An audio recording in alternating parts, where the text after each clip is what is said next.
Amateur Traveler is in its 20th year now, but can you imagine if I had people on the show who had never been to the destination, but had just read about it or seen a movie about it?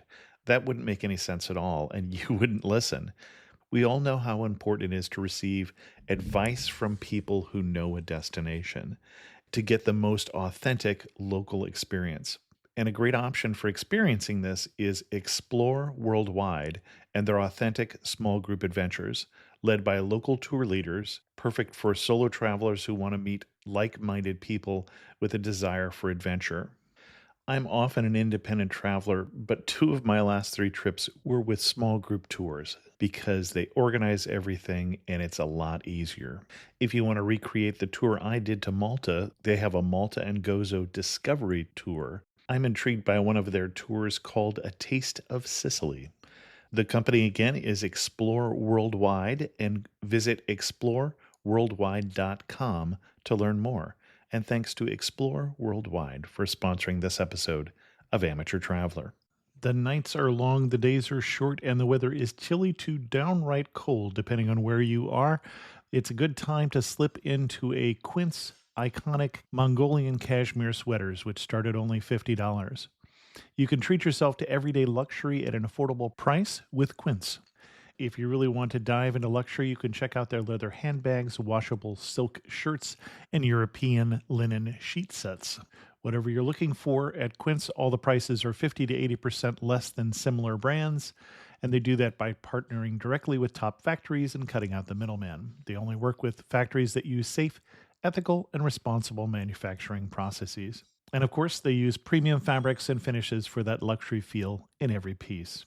But you've already heard me rave about my Quince travel pants. Treat yourself this winter without the luxury price tag. Go to quince.com/traveler for 365-day returns plus free shipping on your order. That's QUINCE.com/traveler to get free shipping and 365-day returns. Quince.com/traveler. And thanks to Quince for sponsoring this episode of Amateur Traveler. Got my bags packed, I'm on a roll. I'm heading out there and I'm ready to go. I'm looking real good in my passport photo. Oh, no. Amateur Traveler, episode 649. Today, the Amateur Traveler talks about beaches and beach clubs, temples and taxis, surfing and satay as we go to the island of Bali in Indonesia.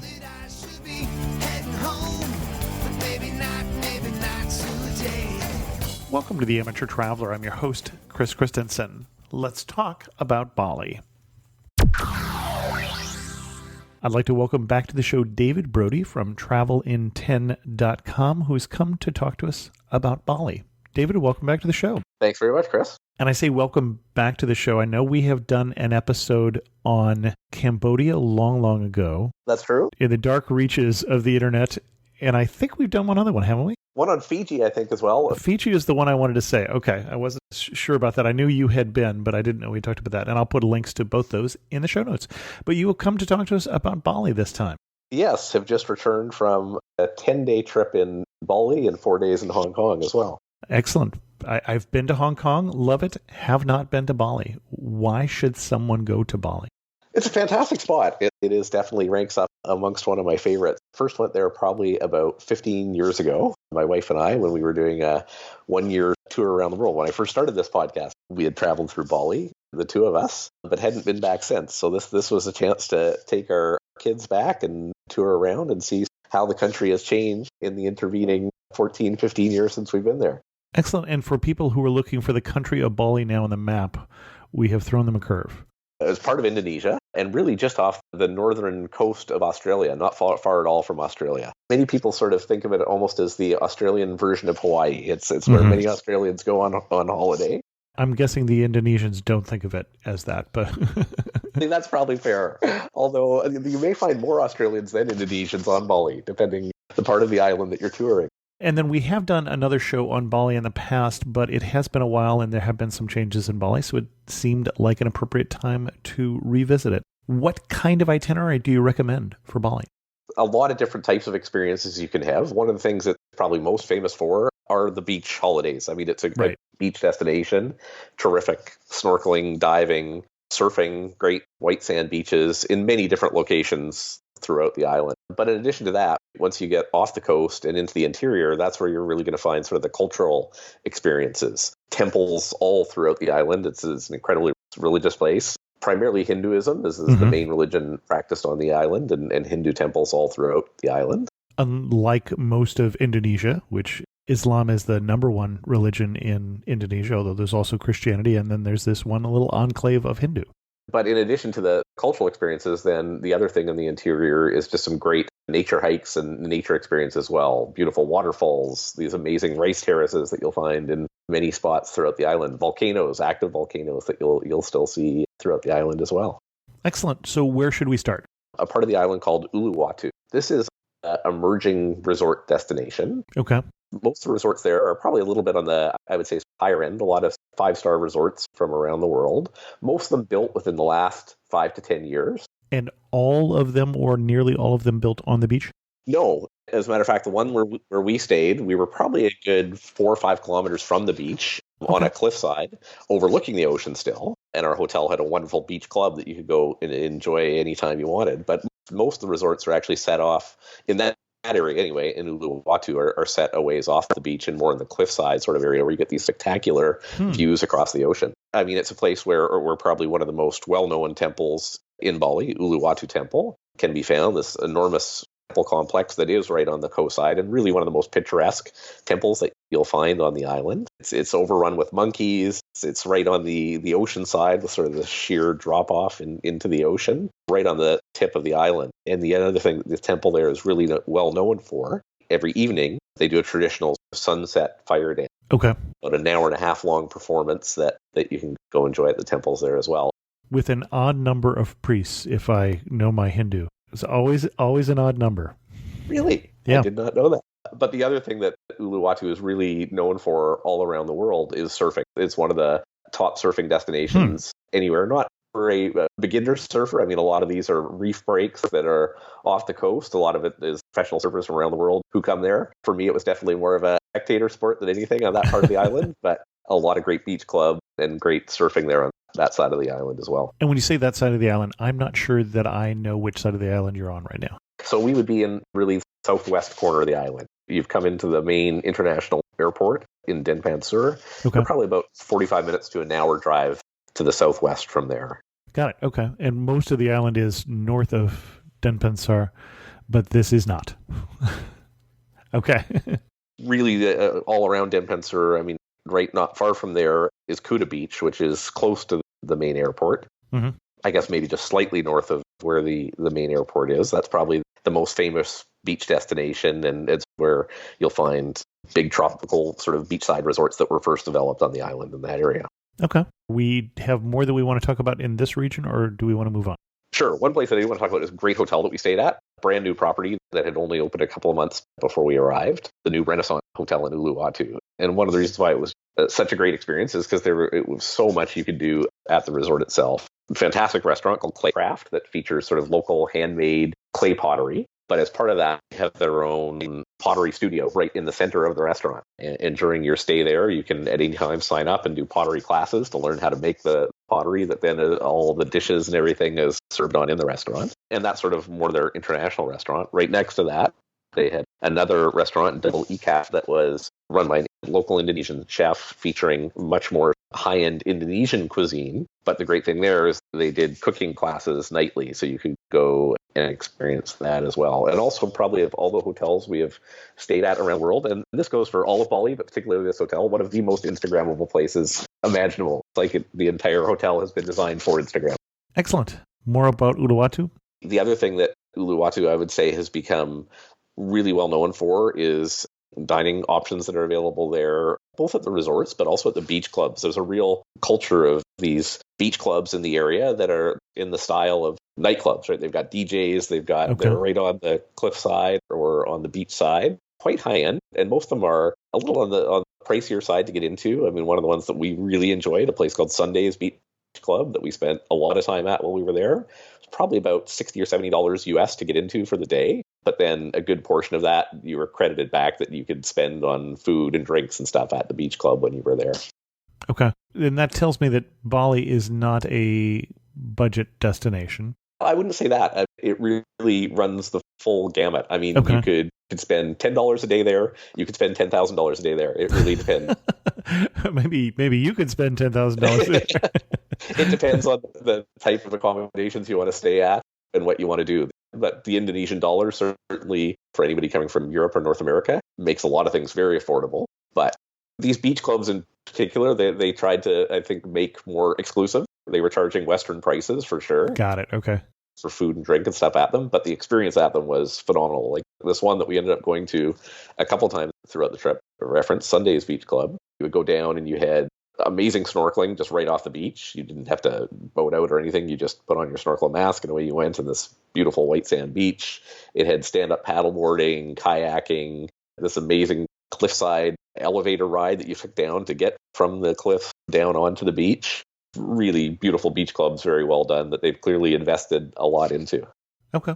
Even though you said nightclub like family friendly, I'm guessing from the fact that you were there with 2 elementary school age kids? Yes, certainly the Sunday's Beach Club, very much family friendly. There was another one called Rooster's Beach Club that we went to with family as well. There were others that were definitely more nightclub vibe to them for sure. Okay. I can't remember the name of one of them, but again, it was this super Instagrammable place that was 2 doors down from the resort where we were staying, and all day long you could hear the techno music pumping from it. And Where to next? another place that maybe one that was a bit surprising, somewhere that we really, really enjoyed, probably one of our favorite destinations in the world in our first trip to Bali, a place called Ubud in the interior. Very much known for the cultural experiences that you can have there. This is very much in the interior, in the jungle. You've got waterfalls surrounding it, active volcanoes surrounding it, a lot of temples in the area. It's known as a great place to go for yoga studios, massage, that sort of thing that it's very famous for. We loved it during our first time in Bali, and there was, I remember, a great market that we spent a lot of time at that was quite different than a lot of other markets in Southeast Asia that we really enjoyed on our first trip to Bali. This time around, I mean, there were still elements of it we loved. The waterfalls, the temples, all of that is still wonderful and beautiful to visit, but it was overrun. Definitely a place that is, I would say, suffering a little bit from over-tourism now. Went from being this very quiet, out-of-the-way destination that was sort of off the radar 15 years ago to now sort of something that's on everybody's itinerary when they go to Bali, and literally still the one single road down the middle of the main street there. And sometimes we were running into half-hour, 40-minute traffic jams. Oh, wow. Okay. Going through it, which was just such a different experience to our first time coming to. But still, as I say, I mean, it still has some wonderful elements to it. A lot to see and do there culturally. Certainly some beautiful resorts in that area, and also a place really known for sort of dining as well. And did you find the new Ubud on this trip? Probably Uluwatu was really sort of for us that new Ubud. I mean, it is definitely a little bit more, not as much on the radar. It's where a lot of these newer, nicer resorts are, but they're quite spread out from each other. It definitely wasn't as over-touristed as some of the other regions. They seem to have really sort of thought through the development of the region a bit more and made sure that the resorts are more spread out, and it just doesn't have the same vibe for sure. Okay. Excellent. Where to next?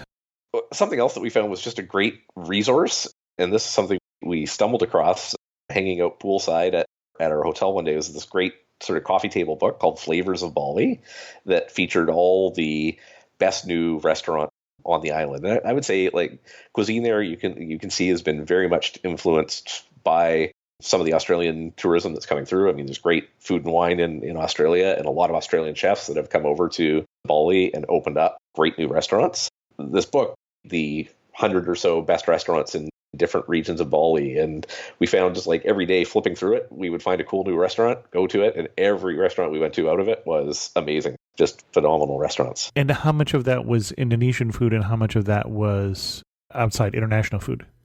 About 50-50, I would say, between Indonesian dishes and then just great international restaurants. I mean, actually, one of the best ones was a Mexican restaurant. Motel Mexicola, a very cool scene restaurant, an area called Seminyak. Fantastic Mexican food, really fresh local ingredients. And it was such a contrast to our previous time in Bali. The one time in Southeast Asia that we got terribly ill was 15 years ago eating at a Mexican restaurant in Bali. And this time, the best restaurant we ate at on the island was a Mexican restaurant.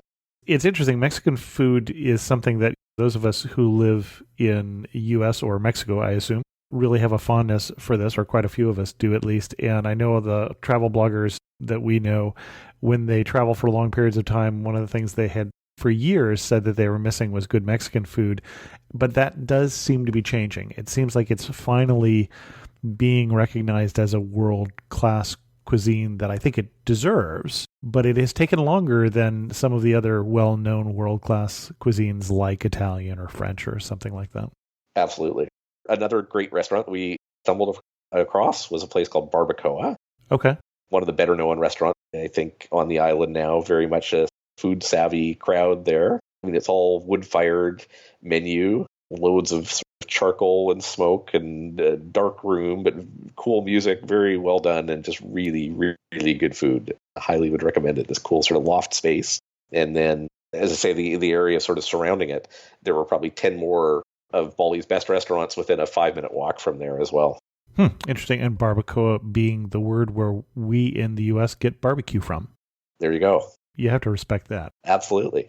Excellent. What kind of activities did you do, especially kid-friendly, since we've got you on this time talking about a vacation with the kids? I think last time we had you on was pre-kid.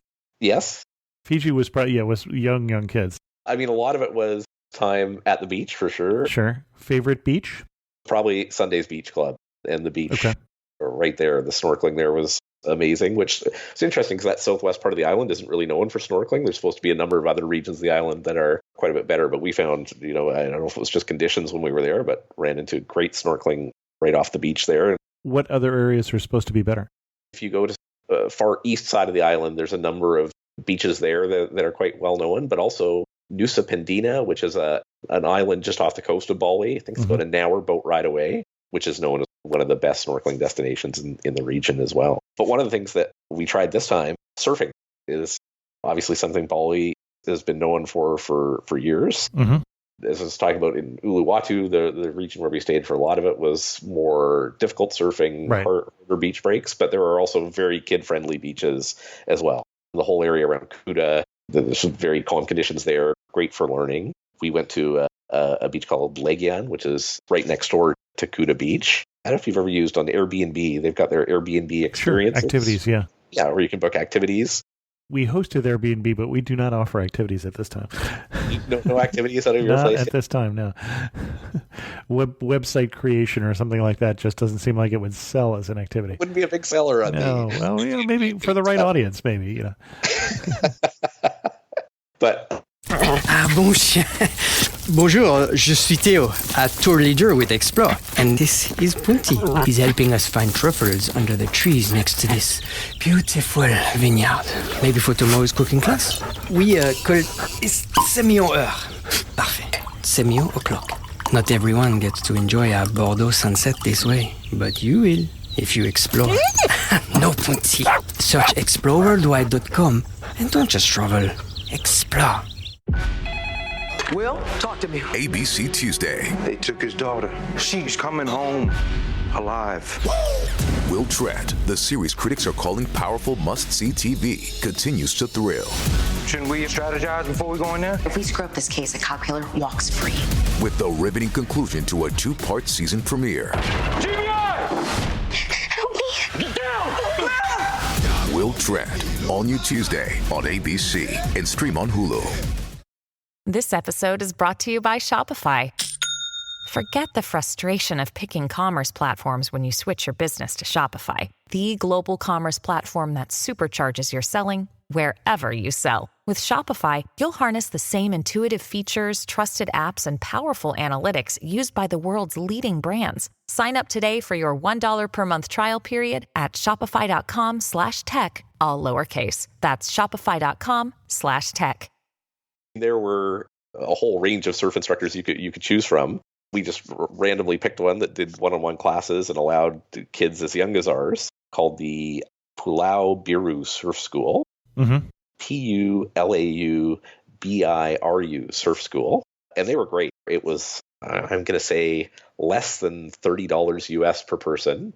It was one-on-one surf instruction all morning long. So they had an instructor for all four of us in the family, plus there was another 3 or 4 people who joined the lesson, but they each had their own instructor who went out with them. It included your rash guard, your sunscreen, water and snacks, and your surfboard. And if you were lucky enough to actually get up on the board, which everyone else in my family other than me was, they also have their GoPros out there with them while you're surfing, and we'll film them. And you think that's luck that really made the difference there, David?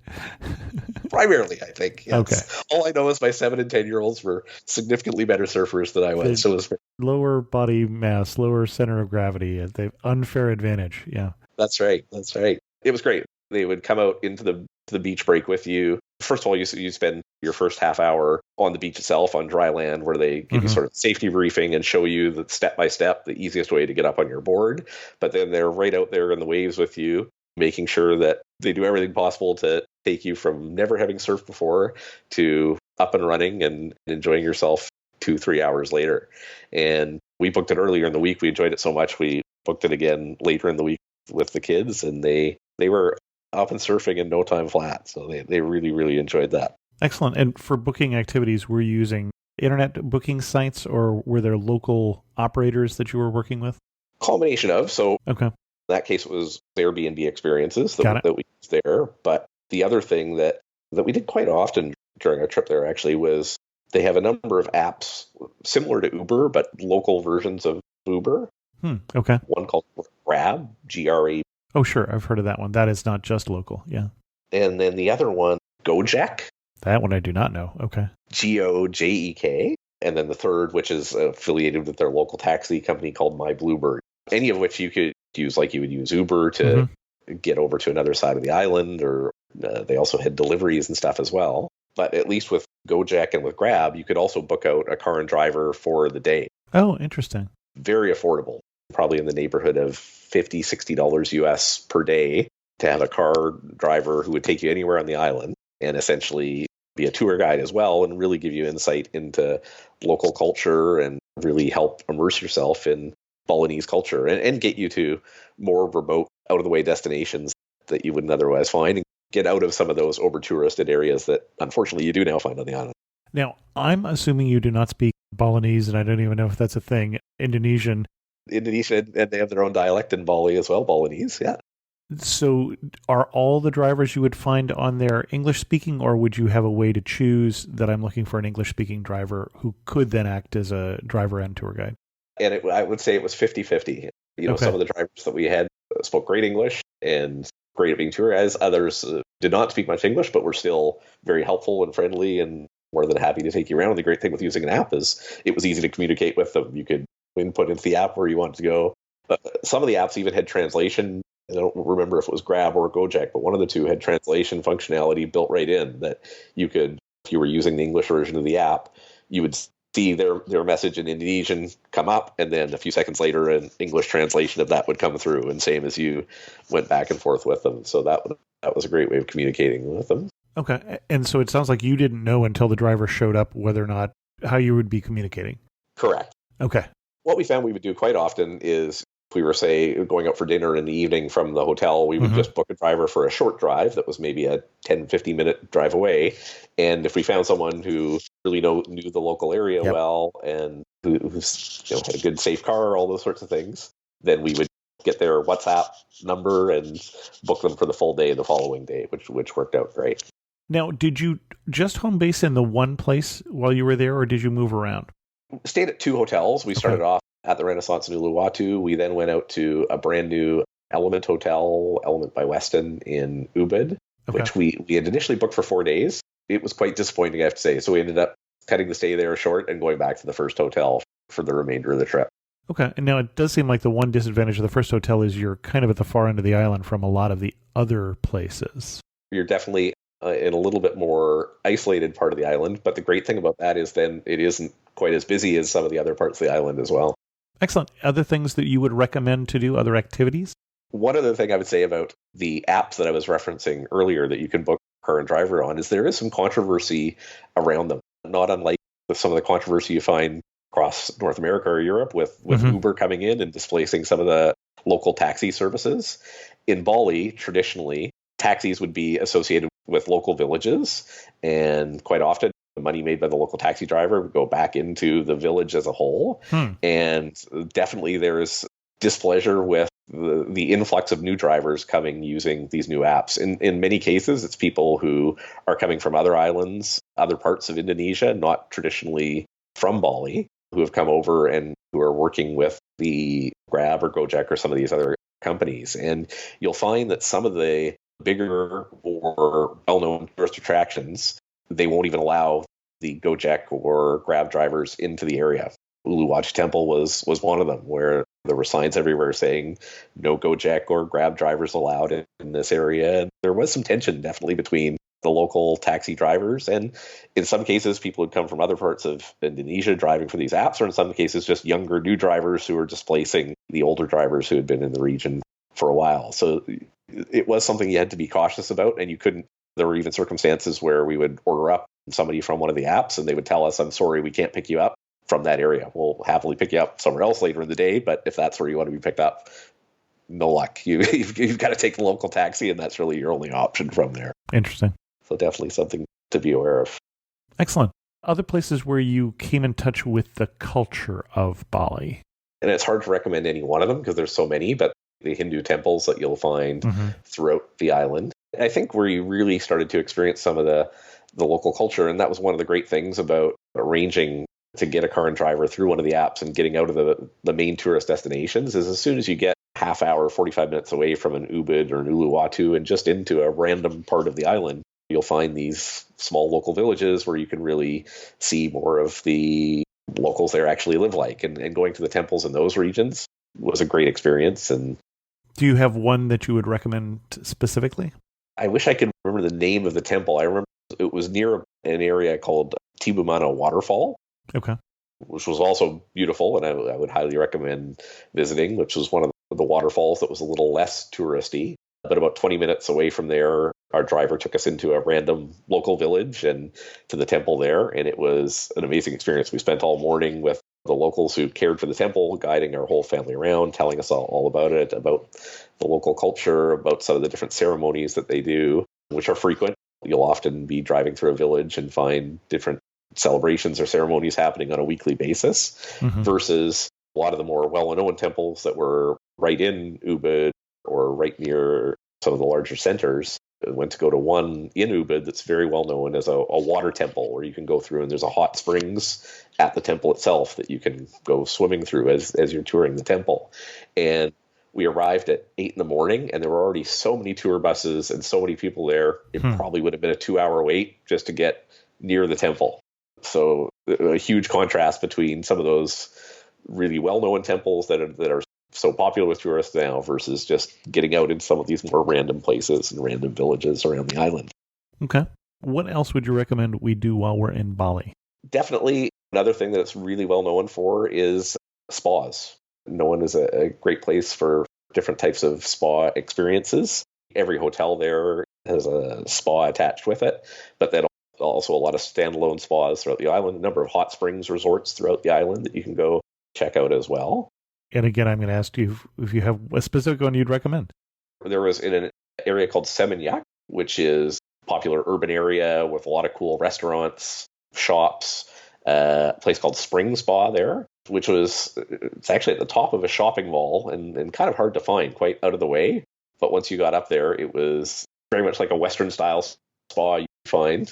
Western style day spa, very, very inexpensive, and just like a really, really nice brand new facility there as well. That was a great one to check out. But all the hotels there are also known for their fantastic spa experiences as well. Okay. Excellent.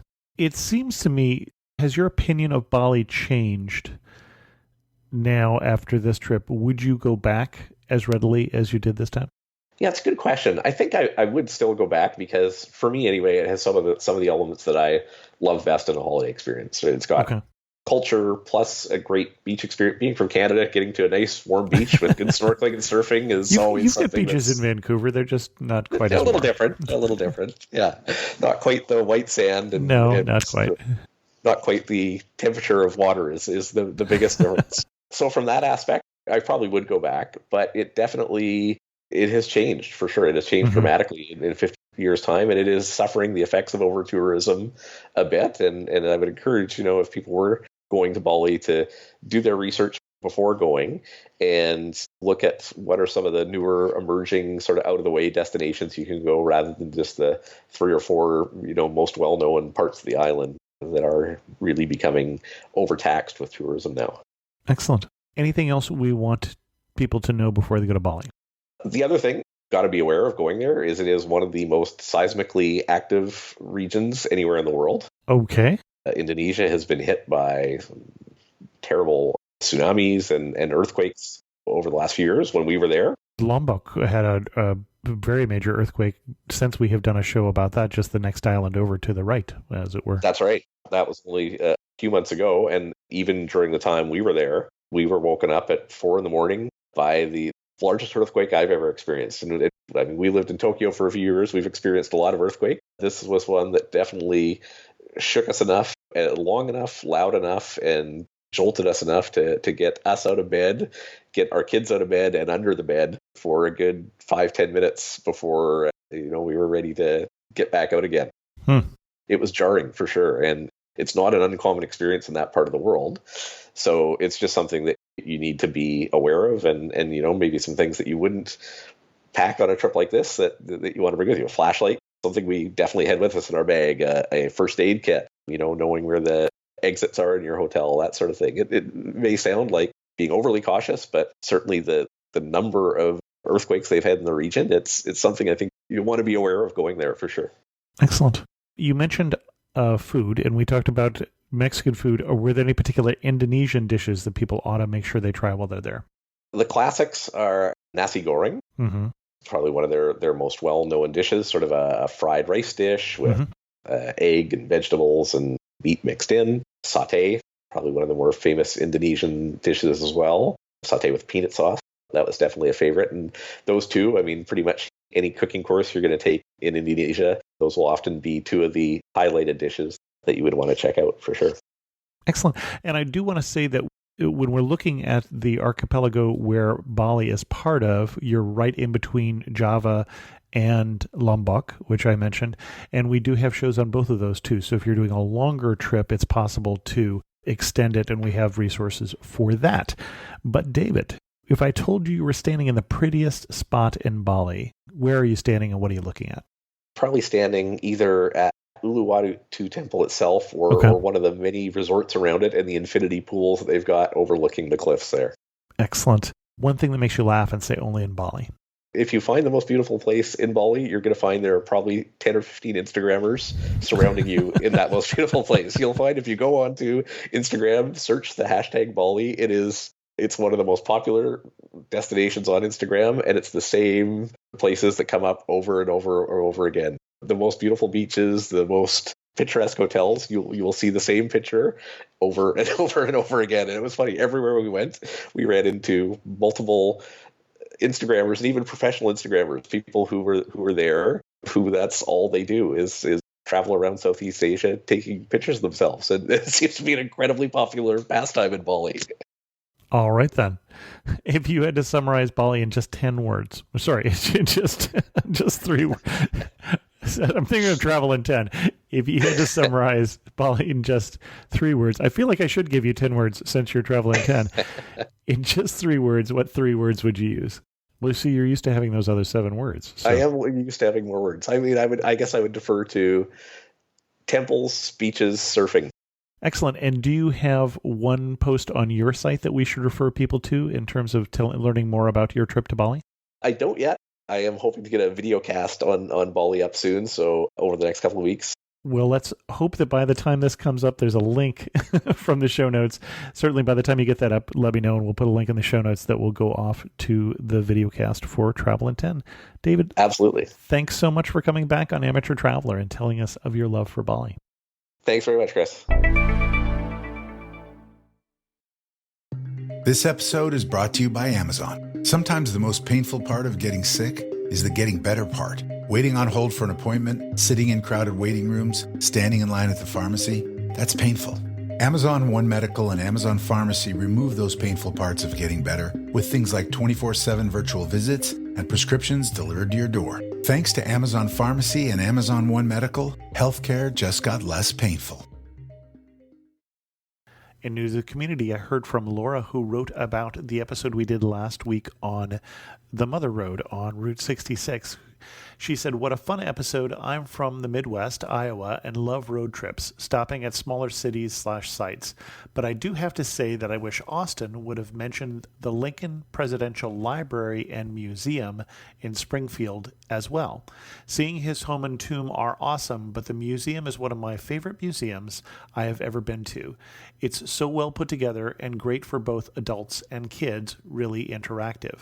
I'm sure he was just trying to rush through what to see on the whole route, but you'd be missing out if you didn't visit the museum." And Laura, I suspect you're true. We were taking, I think what he does is a 13-day trip and compressing that into 45 minutes, so we probably left out a few things. With that, we're going to end this episode of Amateur Traveler. If you have any questions, send an email to host@amateurtraveler.com, or better yet, leave a comment on this episode at amateurtraveler.com. And thanks so much for listening.